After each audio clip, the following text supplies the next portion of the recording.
an Unspoiled Network podcast.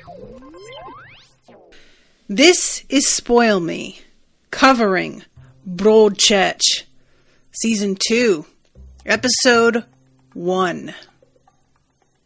In this episode, I hate Joe so much.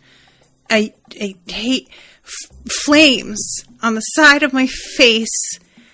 I just hate him so much. Welcome to Spoil Me.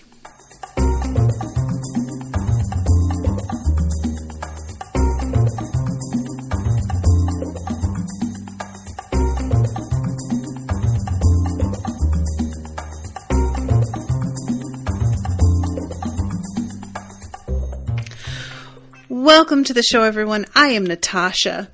Thank you very much to Paul for commissioning this episode. Oh, man. Guys, I'm going to be honest. I really didn't think there was going to be anything more to do with Joe. I thought what we were going to have in the second season was going to be the emotional fallout of the case. I did not think the case itself would continue.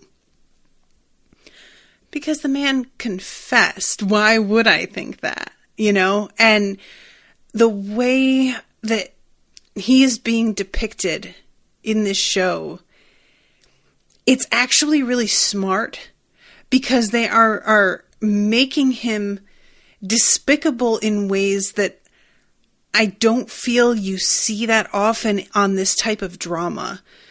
When you've got a procedural, it's like I said the previous episode, there's such a temptation to make somebody like this mustachioed, twirling villain. Especially if you're going to have somebody be like a child predator, you draw a very distinct line in the sand about how abusive they are. And they may or may not have guilt about it. But there is a sense of shame. And with Joe, you're not really getting that. And I noticed that at the end of the last episode, how he was still, he was speaking to this murdered boy's father and trying to put some of the blame on him. He wasn't even willing to fully accept his own responsibility. And I didn't think it was going to manifest in this fashion. It's much more like self-centered and gross and horrifying than I expected. Because, and this is something that if you listen to my other shows, Rashawn and I say all the time, when it comes to what's going on in society these days, people haven't got enough shame about the right things, and they have too much shame about all the wrong things. And Joe is a really good example of that. He doesn't have shame. Not the way that he's supposed to, that he should, for what he has done. And it's incredibly upsetting to watch him spring the fact that he hasn't got shame on everybody without warning and without any sort of consideration for what this could do to those people that he is supposed to be atoning for. These are people he wronged deeply. Of course, Danny is the primary person he wronged, but there's no making up for that. You can't bring him back to life, so the next best thing to do is focus on his family and trying to make it up to them and your own family, because you fucking betrayed all of them also. And to see how little he gives a shit about any of that really puts into stark relief the kind of person he is. He is telling himself a story that he's a decent guy who made a terrible mistake and that it was an accident. But when you see the way that he's acting, he isn't, that isn't actually who he is. He is the kind of guy who will do whatever needs doing to save his own ass at all times, every time. And on that, you can set your watch to that. So, guys, I just didn't expect it. And the acting in the scene where he says not guilty was so devastating. All right. So we're going to start from the beginning here because there is actually a lot going on that is being added to our docket, because what we're getting this season, I am under the impression, is returning to Sandbrook. And we've got Lee Ashworth, aka Jarvis from Agent Carter, who, just full disclosure to everybody, I have a massive crush on this actor. I don't know what it is about him, and it's going to be really awful to watch him be a fucking, like, potentially serial killer. I don't know if it's just the one murder he committed. I don't know if both girls are dead. It certainly seems like everybody's assuming they're both dead. But I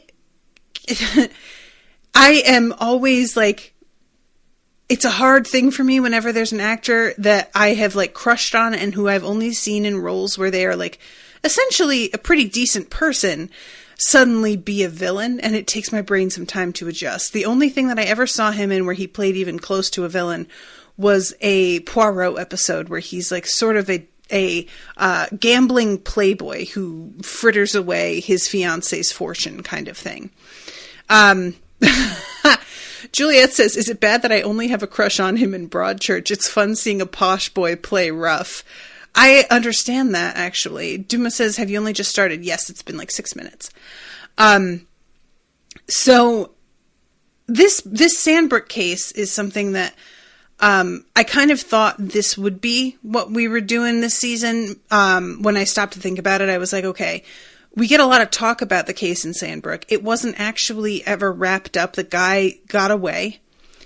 And I figured that would be something that we return to. Now, I'm going to put all my cards on the table here regarding my feelings on this. And I'm doing all of this so that you guys will understand what my, like, preconceived biases and notions are, so that if I have a certain reaction to stuff, if it winds up being relevant at all, you'll understand where I'm coming from. So for me, I've already said the mustache twirling villain isn't a trope that I'm a huge fan of. And I don't think that this show goes for the, like, easy sort of stereotype often. I anticipate it is not going to be that, the way that it sort of looks now. But the way that Lee Ashworth is portrayed is, he is, if we are to believe that all of the, like, calls that his, I guess, ex-wife, or is it wife? Are they actually divorced? I don't know. He is calling her and hanging up from a block number. He breaks into Alex's place. This is a man who seems to enjoy tormenting people. And this is the kind of thing that I have a much lower tolerance for these days than I have in the past. And I know that you guys can't spoil me by reassuring me, oh, that's totally not what's going on here. And you can't sell me anything. But you all know where I'm coming from on that. I feel like I'm not alone, probably, in that sort of feeling. And I am going to forestall any judgments, obviously, because at this point it's way too early to know how that's going to go. But I will say, I already find the Sandbrook case less interesting than Danny's case, because it feels a little bit more, what's the word I want? Theatrical, maybe? It's just so over the top, you know? Yeah, Jesse says, I agree, especially with the shot of him at the exhumation scene. Yeah, he's standing there gloating and smoking, and it's a real just sort of like, you could practically hear his evil laugh from the crest of the hill, you know? So, like I said, I am not trying to prejudge. I'm just going with what I have seen so far this episode, and I'm a little bit worried about it. I trust enough, because the previous season was so excellent, that they aren't going to fall back on easy tropes like that. That said, it is not unusual for TV shows to have an astonishing first season because they have a story in mind, And then in the second season, they found her because they don't really know where they're going to go next, because the first season was a complete story and they don't actually have a next step planned. Which is part of why having Joe plead not guilty, I think, is a really smart move. They can continue the previous very, very interesting story with characters that we're super invested in, and do so in a way that doesn't feel like beating a dead horse. You know, it's obviously feeling dragged out, but that's purposeful, and that's sort of beautifully done in that we as the audience are watching it be dragged out, and we're just like, oh my God, I can't believe that he's putting these people through this. The dragged out sense is not something that we're feeling personally while we watch it. It's something that we understand. And that's a different sort of feeling, you know, we're being put through it in a way, but it doesn't feel tiring and exhausting to us. It's just more like this compassion as we watch the family that thought today was going to be the day we get closure, and they don't. So yeah, this is just, I wanted to be honest with all of you about it because that's what I do. That's the point, right? So the opening of this episode, it starts off with, Alec, and he's walking through a field of what looks like bluebells, which later on is what Ellie finds in a, between a, you know, it's like pressed in a book, and, or no, it's in an envelope, but it looks like it had been pressed in a book, which tips Alec off that, yeah, this guy has been in touch. And I have to assume, because it was addressed to the wife, I don't know if that's supposed to be the address that she's at now. I think it must be. I don't understand if she was worried about the fact that she was getting these like calls that are anonymous. Does she, like, it seems like if he's mailing her shit, then she already knows, or he already knows where she lives. Or it could be something that was sent before and she held on to it. And if that's true, why the fuck would she do that? I don't like that at all. Why are you holding on to it, woman? You know? So anyway, there's that link. We get to see this little girl, and it's all in like a fenced in backyard. And then an older girl who, it turns out she's 19. And then there's a bunch of like drowning sounds and water sounds, which ties in with like some of my suspicions that I shared with you guys in the first season, where there are just a number of moments in which he seems to display fear of water. There's sort of a sense of like him having found a body in water or something. There were just a number of bits of imagery that for me felt like he was being triggered by something traumatic that he either went through himself or that he saw. And it's unclear because of the like sounds of drowning. It feels like that has to be something that he personally went through, because the girl's body was discovered and she was already dead. So unless he saw that happening, I mean, you know what? No, it was already, because he says her body was found. So yeah, she was already dead. So I don't know. Is that supposed to be an interpretation of what she went through? Or did he actually witness something? Or did he go through something? It's a lot of imagery just like slapped together really quickly to give us an impression that there are things on his mind. And when we come out, he's going through his mail. And he has taken up a little, like, I don't want to call it a cottage. It's sort of like a double wide on the edge of town. And he has sort of camped out here, despite the fact that the case is, like, technically over. And this comes up later as we realize that there is another reason for him to stay in this neck of the woods, although he does not share that.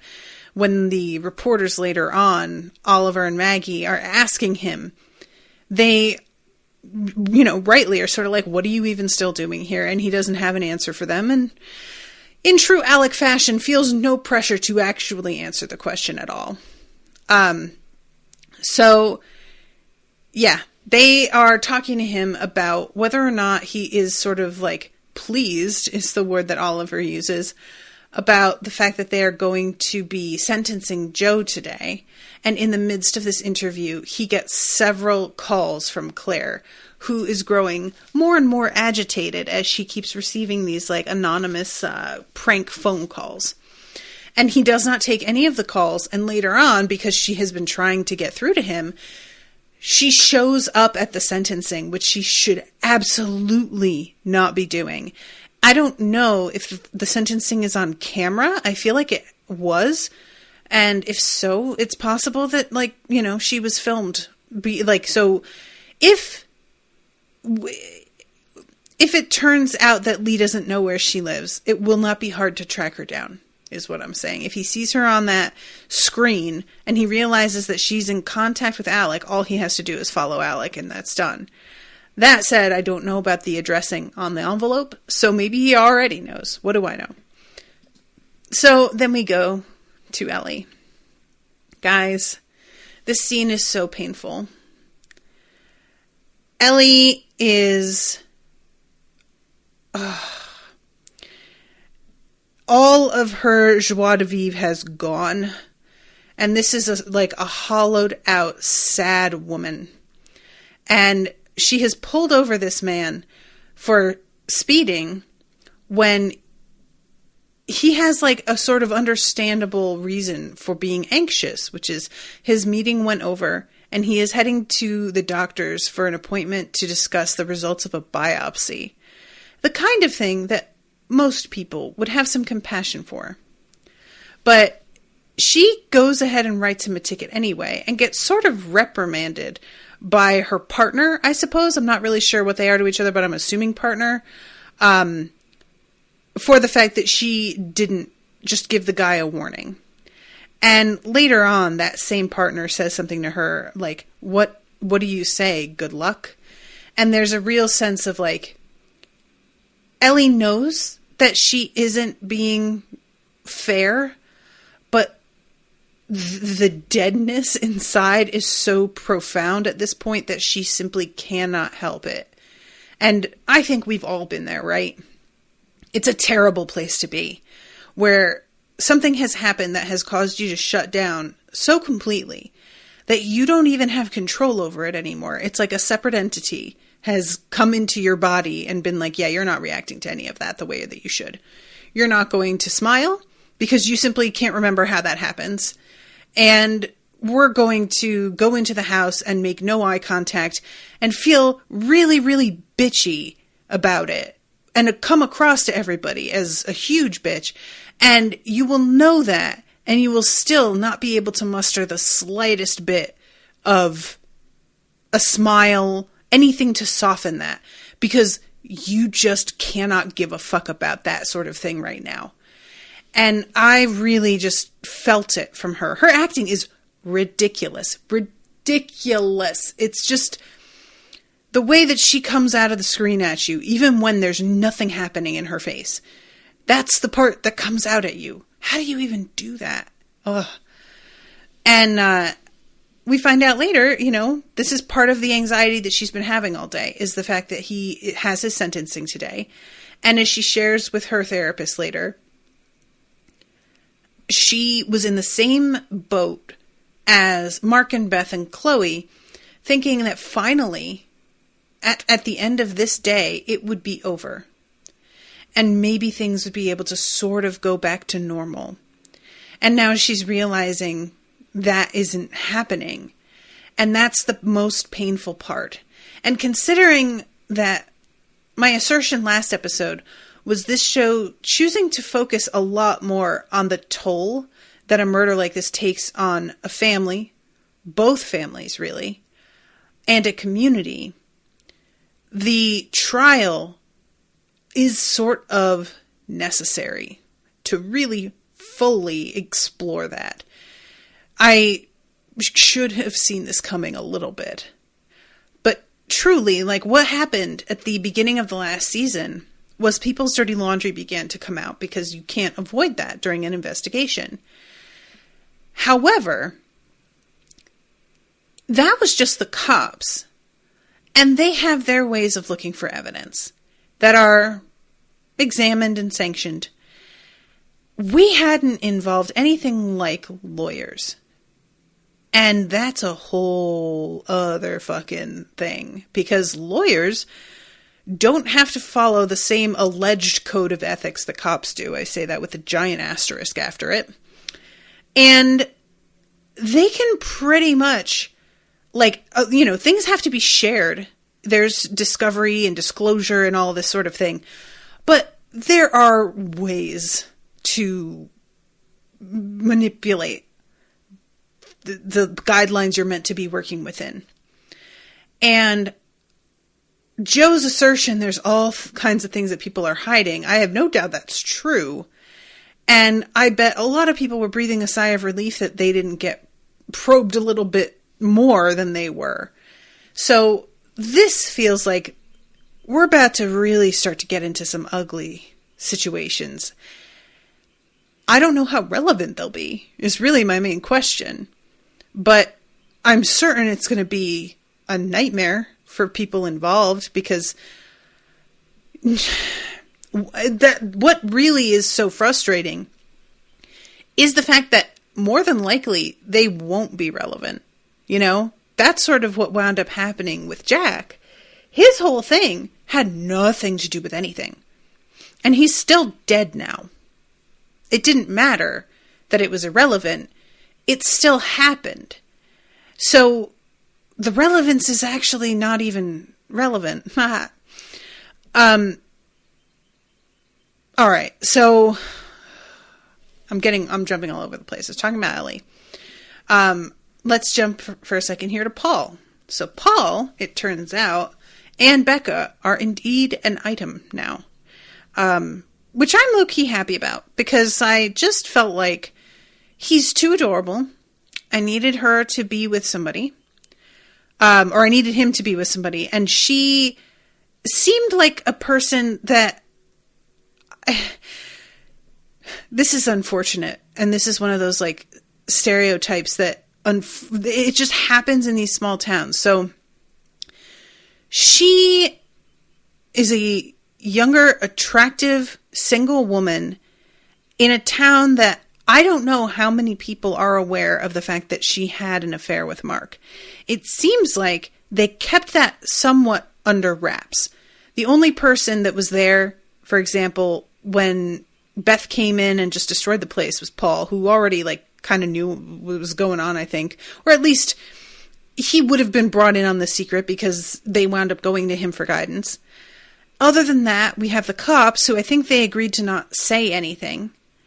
And so it's sort of up in the air. But let's say people did know. Her being a single, attractive woman who had previously had an affair with a married man is going to be seen as a threat by a lot of people in town, especially women. And her being officially involved with somebody romantically, that is going to ease the minds of a lot of folks. I mean, not completely, because I'm sure they would still have snarky fucking things to say, especially given the fact that he is a priest, and that apparently perhaps she doesn't even take fidelity all that seriously. But nevertheless, I feel like for her reputation, if we're looking at this from a PR standpoint, this is probably a good thing. It's just, a very mercenary way to sort of look at it, but there you are.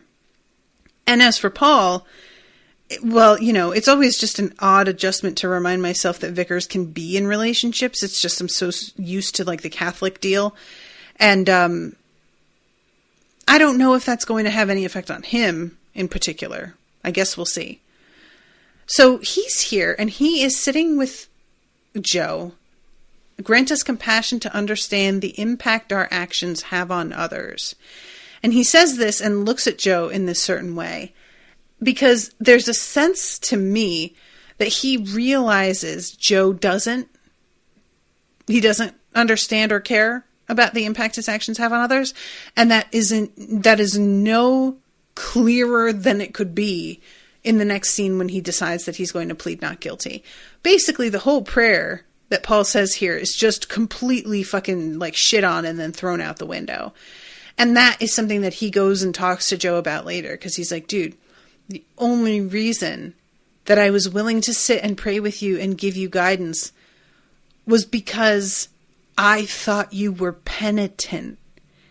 And if you're not, what are we fucking doing? What am I doing? I can't, be supportive of somebody who is pretending they aren't guilty. You confessed. The evidence is there. We all know. It's an awful scene because it really is the one in which you realize just how much a piece of shit Joe is. It was already easy to be like, well, he murdered a child, so this man is absolutely a piece of shit. And that is 100% fair. But I still did kind of understand the panic because of the way that this boy really got to the heart of his self-loathing and the way that he reacted out of rage because of that self-loathing. I'm not forgiving the guy, but I sort of understood how your reaction could just be so immediate and violent. And he is despicable, but I sort of got how that could happen. And now to see that he isn't even really sorry the way that we all want him to be and need him to be, it's really just now there's nothing to hide behind anymore. It's just sort of, I don't know. I felt like this said more to me than anything else somehow. I loved Paul too. The evidence against you is clear. And Joe says, not just me, everyone. And Paul sits back and says, Joe, you're the only one on trial here. You killed a child. Just you. No one else. And this motherfucker has the absolute nerve to say, nobody's innocent, Paul. Everybody's hiding things.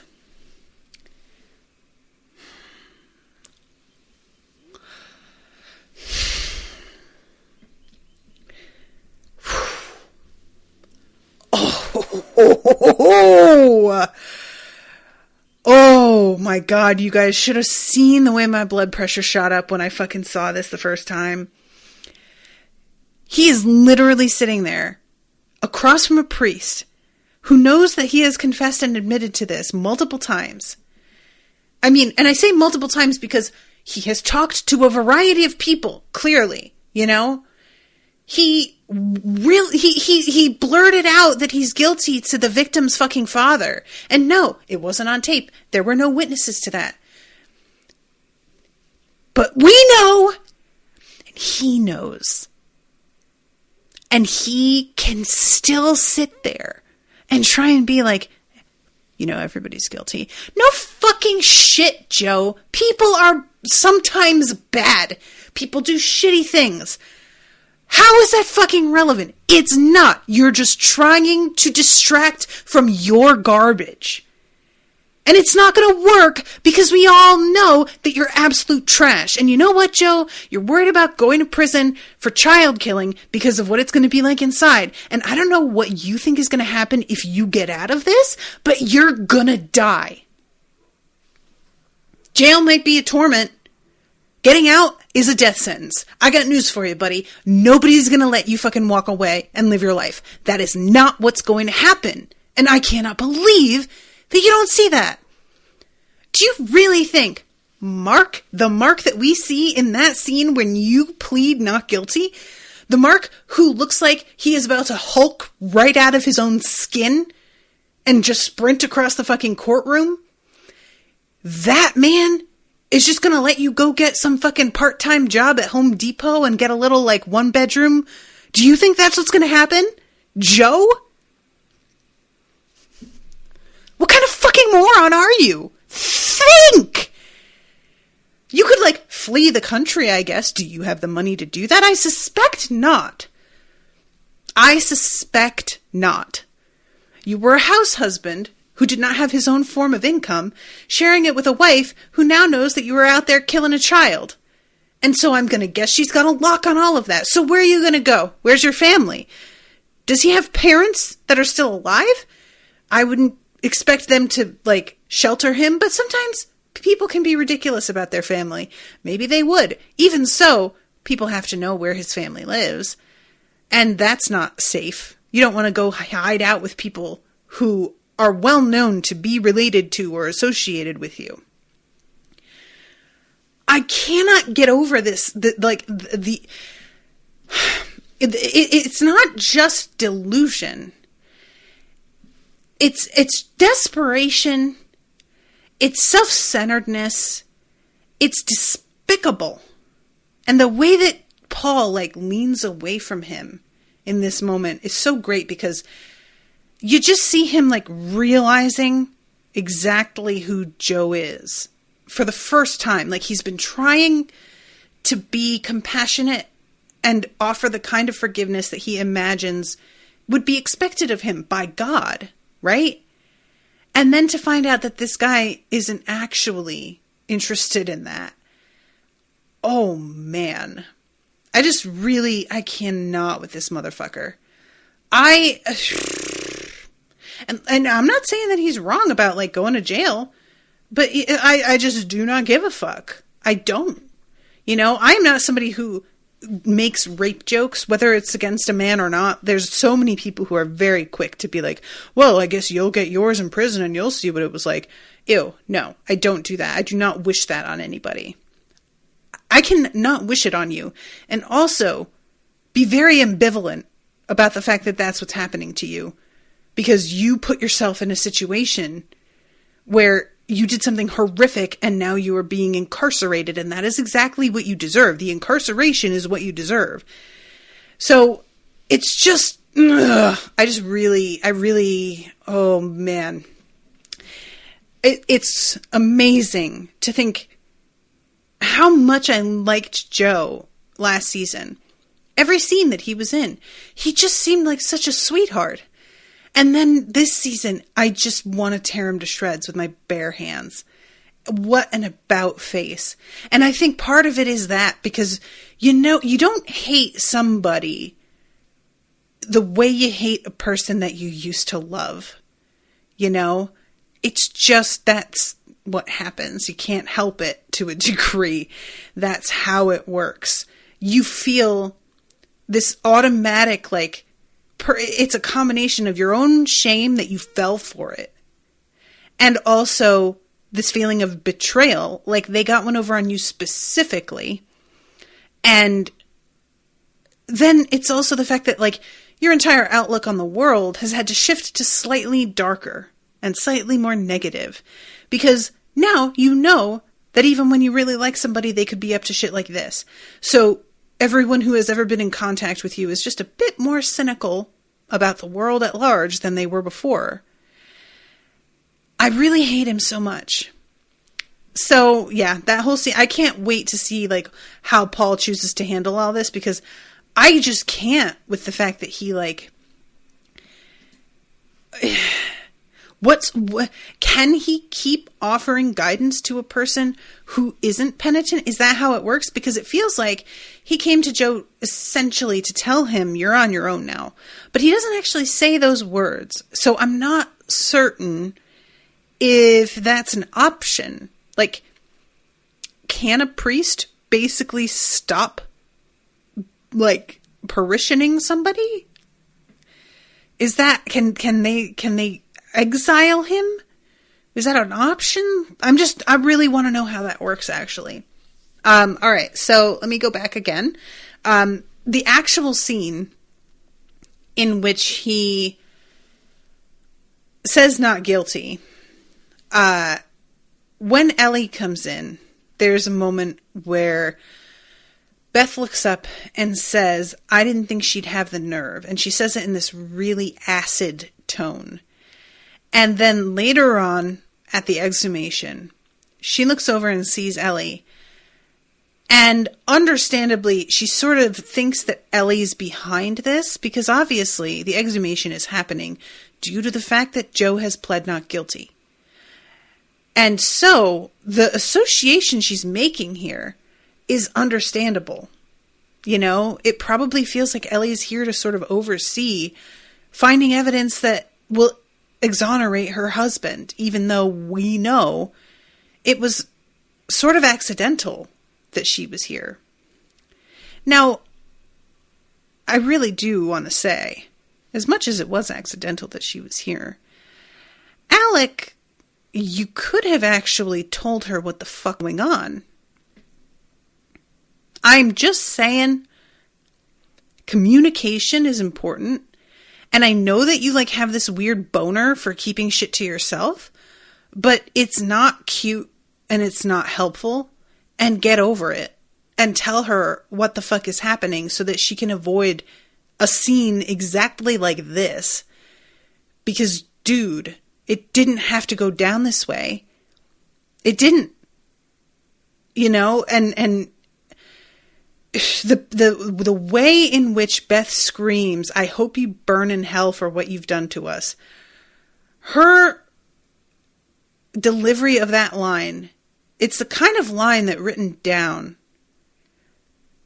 it feels a little bit cliche and low impact, I hope you burn in hell. When she delivers it, you feel that shit in the fucking soles of your feet. She comes at Ellie like she's casting a curse on her. It is intense. And I just, the way that Ellie recoils and the reaction that, just the whole way that scene goes is, it's so hard to watch. It's so awful. I can't get over how good they both are. Yeah. Ellie says again, "I didn't know this was happening." No, you never do. This is on you, Ellie. I hope you rot in hell for what you've done to us. And she comes at, there's a feel to her like she's barely keeping herself from jumping on her and pounding her face in, Poor Mark too. The way that he just kind of crumples and says, "Do something, Paul." And Paul can't. That scene, guys, that was... And then we cut to the two lawyers who are going to be representing Joe. And we've got Fleabag and shorter black woman whose name I don't remember. What's her name, guys? Help me. And Fleabag woman looks a little ashamed and horrified. Just a little. But lawyer woman, not Junior, looks smug in a way that I found super gross. And I feel like maybe that's supposed to indicate something about her character, which we'll get to in a moment. Lindsay says, "Prisoners have a right to see an appropriate member of the chaplaincy team. I suppose someone else could go and see him, but I think he has a right to a visit." Sure, but I mean, does Paul have the right to be like, "Oh no, you're not one of my parishioners anymore. I refuse to go see you. I will send someone else," or they will supply someone else, like a lawyer, Like a lawyer can decide you're not my client anymore, right? It's often an extreme circumstance, but they do. So I'm wondering if that's possible. Juliet says, "The other lawyer is Marianne Jean-Baptiste playing Sharon Bishop." Thank you. So her name in the show is Sharon Bishop. She looks really familiar too, and that name rings a bell. I can't think where I know her from though. So, all right, let's talk about them. Let's talk about the lawyers. Fleabag, she is super mad because she went to the sentencing with the impression that she knew what the fuck was going on. And then Joe just gets up there and just jerks off in front of everybody. And she's like, "Wait, what?" And looks like a fucking moron. And it's just not a good look. It's just not a good look to feel like your client is out of control and making an idiot out of you. So then we see her heading back, and she was on the tube, and it was like this massive travel to get there and deal with this. And then it was all kind of for nothing. And, when she comes into the office, her boss is talking about how they don't have any tea bags left. And Fleabag responds with like, oh, after so-and-so resigned, we ran out, and yeah, no, I didn't get any more. And there's a sort of back and forth between her and Sharon, where Sharon claims he didn't resign, I fired him. And she's like, yeah, no, I got the fucking like email that he copied to everybody about how he was resigning.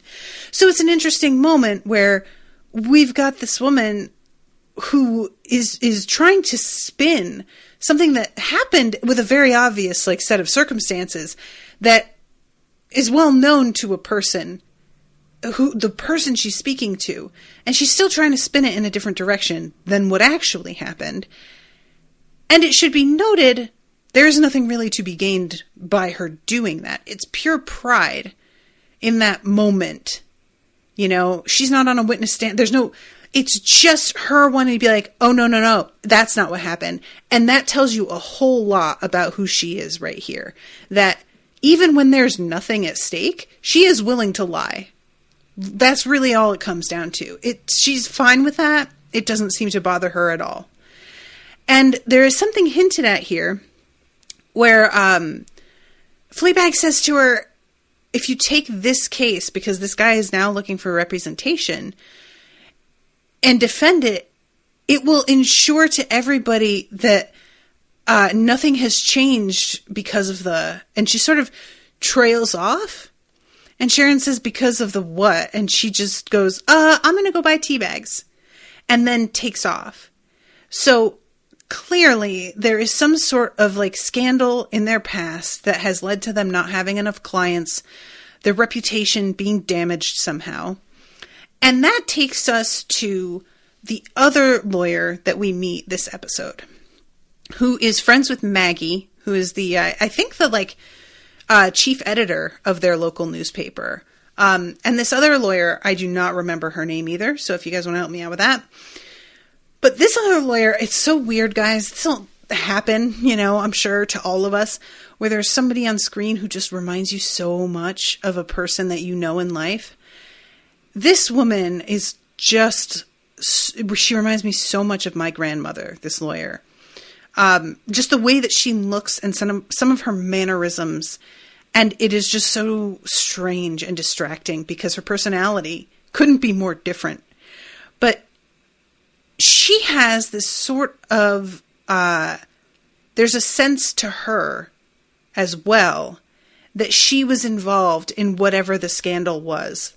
And once we see the way that the two of them interact with one another, it becomes more and more clear that there's a history between her and Sharon, and she, it seems, kind of feels a way about Sharon. And I say that because it seems like she takes this case purely because she sees that Sharon is going to be the defender.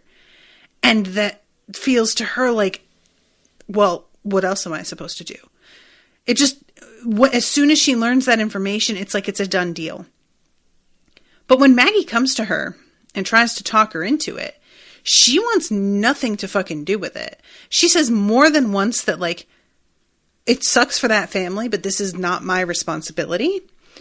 That she wants nothing to do with it. And Maggie accuses her of marinating in self-pity, which is really interesting because that makes it sound like something either happened to her or she was blamed for something that maybe wasn't her fault, or things like the self-pity aspect implies that she was wronged in a way that isn't seen somehow. And due to the fact that Sharon seems shady as fuck, I have to assume that it's related to something that Sharon did. I do not know anything about how that, like, I really don't know enough about being a lawyer to even guess at how something like that would work. And yeah, I got nothing. Juliet says Jocelyn Knight played by Charlotte Rampling. Thank you.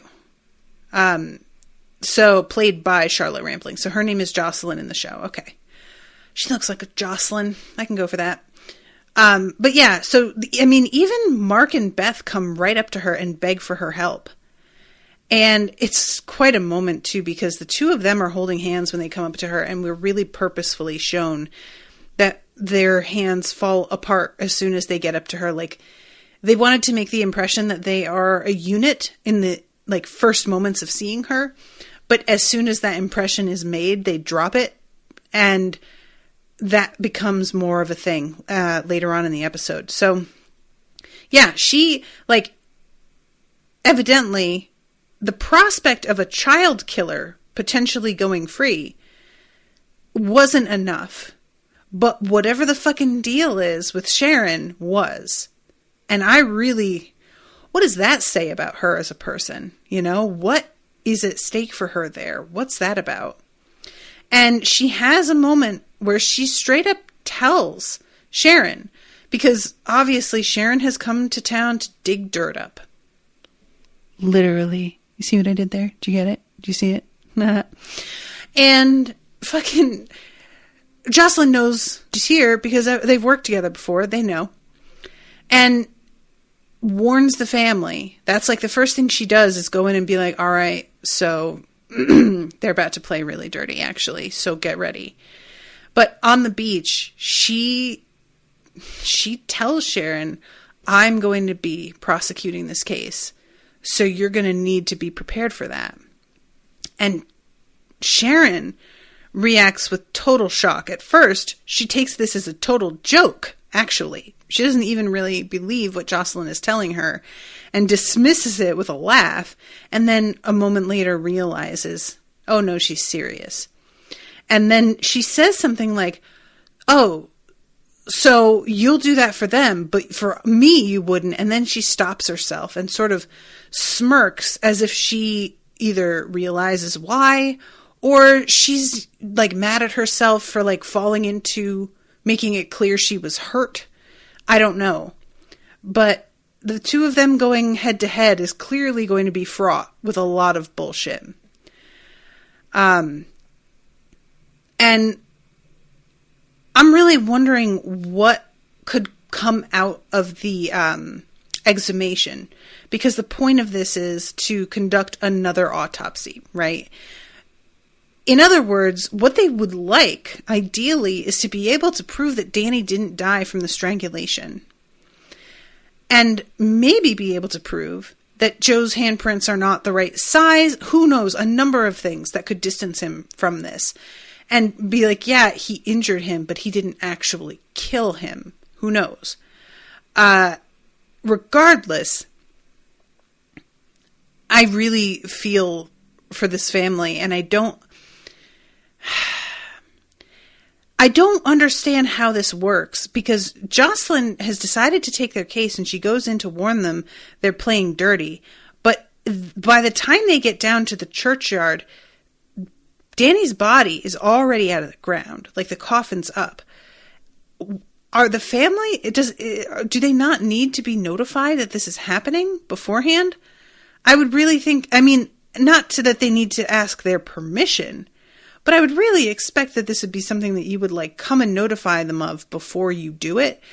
And that's just me thinking that there's any sort of like common decency to this, but maybe I'm just being very optimistic. But yeah, that's like the opposite of closure. Literally digging him back up again. Like, that couldn't be clearer that that's what's actually happening here. So let's talk now about Mark. Mark, what are you doing? I ask this with all the love in my heart. What are you fucking doing, Mark? Sincerely. What are you doing? You've got a wife that you were cheating on, who you claim you wish you could go back to how everything was, and like, she's literally pregnant with your child, a child you encouraged her at every turn to keep. And a daughter who probably feels pretty fucking abandoned as well. And you have chosen to not only be absent from home while they're going through one of the worst things of their lives, but not tell them where you are, leaving your wife to suspect that you are cheating yet again, and refusing to tell her where you actually are. You don't answer your phone. You're meeting this young boy in secret in a weird location. Optics, Mark. Look, I get it. You miss your son. Tom's the same age. It feels like having him back a little bit. I get it. And I'm certain that your wife, knowing that you're hanging out with the son of the fucking guy who killed your son, would probably blow a fucking gasket. I get it. But the alternative, which is letting her think that you're out fucking somebody else yet again while she's pregnant, honestly worse. And I do think that even if she has this feeling towards Ellie that Ellie should have known, I don't think that would apply to Tom. I don't think you're giving her credit. Now, I'm going to admit I don't know that that's entirely true. That's my guess. Because I feel like probably she has some like sympathy for Tom as the son of somebody who I'm sure nobody really believes that he wasn't abusing Danny. So maybe people wonder, was he abusing Tom? I don't know. But I just don't understand his thinking here, man. And the fact that he is meeting up with a young boy in a secret place is so similar to what the fuck Joe was doing, and that he doesn't seem to see how bad that looks. I mean, just think, man, what are you doing? So that's what he's up to. And the two of them have just grown apart, and I was so hoping at the end of the last episode that this was a sign the two of them were going to be able to like pull together and get through it, but they are not unified right now.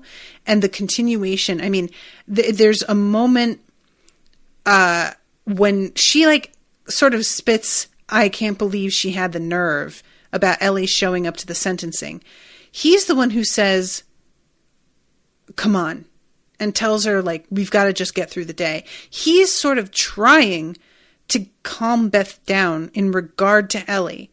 And it's sort of, it's unclear how much of that is due to the fact that he's hanging out with Tom, and so he feels a little bit of sympathy towards Ellie, and how much of it is just the fact that him and Beth aren't on the same page with anything anymore, and he's just kind of like, there's a thing that can happen where you just start to oppose everything that your partner presents because you are resentful of them for a number of other things, and it's just manifesting as a different thing. All right, so I only have about 6 minutes left, and I have to talk about what happened with Lee Ashworth and Sandbrook. Lee Ashworth's a really good name, BT Dubs, and that's why I keep remembering it when I forget everybody else's name. So it turns out that this woman who showed up at the sentencing, her name is Claire. I swear to God, guys, I thought that she was the reporter from the city from last season. She looks so similar to her. Like, she's obviously a little bit older and her face is a bit rounder. But nevertheless, it really took me a minute to understand, like, what was going on here. But she, in the case at Sandbrook, these two girls go missing, a 19-year-old and what was she, 12? I don't remember. And the 12-year-old's body was found. The 19-year-old's was never found. And Claire gave him an alibi for the evening that she disappeared. And it turns out that she was lying, and this guy is her husband. And she gave evidence against him, but he wasn't convicted. So now you've got a guy out there free who knows that you testified against him and likely wants revenge. And there is nothing in place to sort of protect a person when the person they testified against didn't get convicted. Witness protection is only for somebody who is actually, so there's basically nothing for her except hiding. And Alec has taken that on. And it turns out that's the real reason that he was in this neck of the woods and up for the job that was supposed to go to Ellie in the first place, was due to this whole sort of rigged witness protection thing that he's trying to do. Ellie, when she finds out that's why, she freaks out. And I really was like, girl, you need to get over that, because you just said to him that you didn't even want the job. And I kind of believed you when you said that. I know maybe you were just saying that to try and act like you weren't bothered, but I really think you mean that you didn't want the job and you shouldn't. And just, that's not the thing to fucking worry about right now, is really what it comes down to. And he goes to Ellie and asks for her help, because what he wants is to lure Lee Ashworth in and catch him using Claire as bait, basically. And he doesn't outline his whole plan, but that's basically what he says. And initially when Claire comes to him and is like, I think he's out and he's after me, he's like, no, that's not true. And then he finds out that Lee Ashworth has been in the country for 3 days and nobody said shit to him about it. And he really loses it on the phone. It's a great moment where what is the point of you, Craig? And then he just hangs up. And when he gets back to his place, his little cottage, it's been broken into. And Lee has gone through his mail and I guess found the thing about how he's going to be having a procedure done. Which initially I was sort of like, what's that? What good is that knowledge to him? And then I realized, he's going to know when this dude's sort of down for the count. This guy is going to be as out of the picture and unable to help as you could possibly be. So unless he can change the date of his procedure, which I think we all, wherever you live in the world, you probably know getting something major like that, the date and time changed, they will drop it on you the day before. Oh, it's been postponed to 2 weeks from now. And you have to uproot your entire life. But if you want to change it for your reasons, there's simply no option. They can't do it, So I wouldn't be surprised at all if there were no way to change the date. And even if there were, it's not like he can avoid this procedure forever. We know how bad things are for him health-wise. This is just something that he needs to get done, and or else he's going to die. So, because I'm assuming that this is due to the heart arrhythmia, and this is a procedure that they had said they weren't sure he'd survive. It might not be, but I'm assuming. So, I guess that's what this dude has discovered going through his mail. And the fact that he's hovering around in Broadchurch, he's after Alec in this particular way, but I feel like it has to be because he knows that his wife is being hidden by Alec. It also, again, is up in the air whether he knows where his wife is living right now because of the Bluebell thing.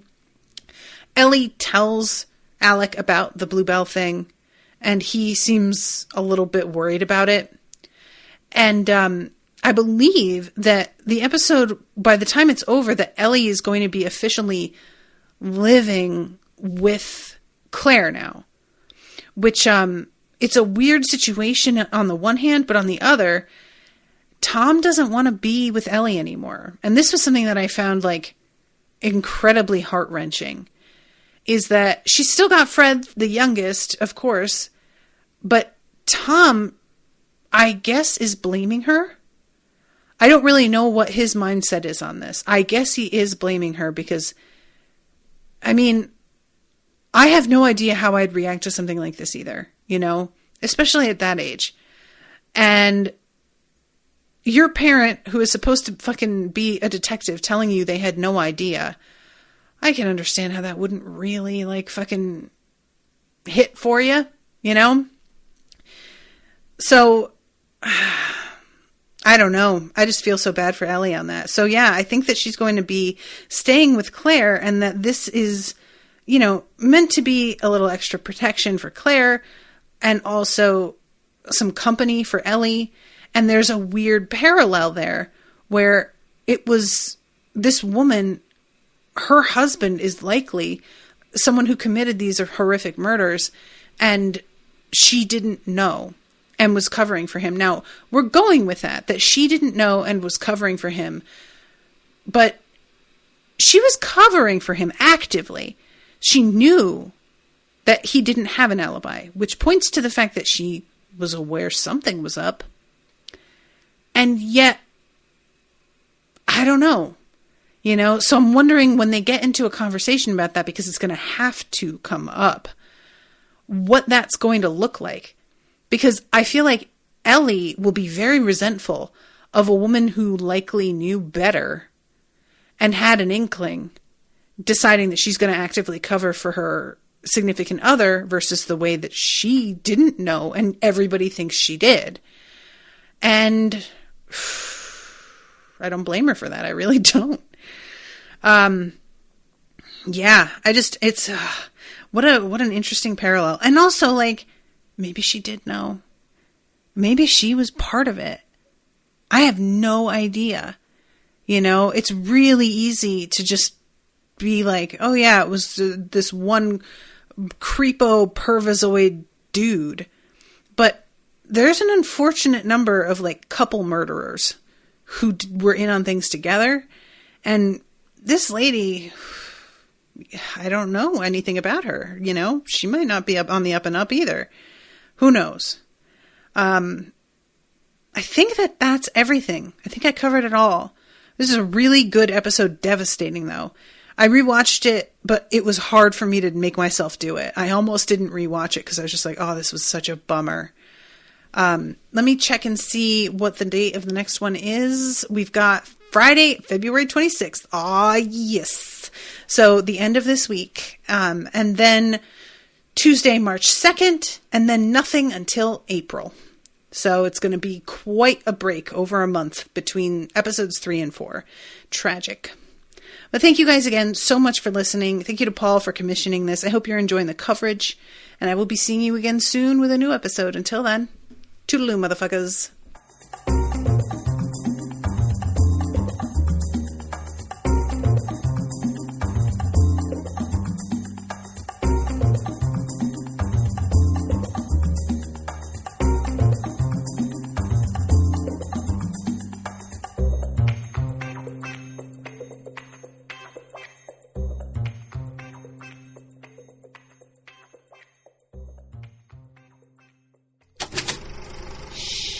That was an Unspoiled Network podcast.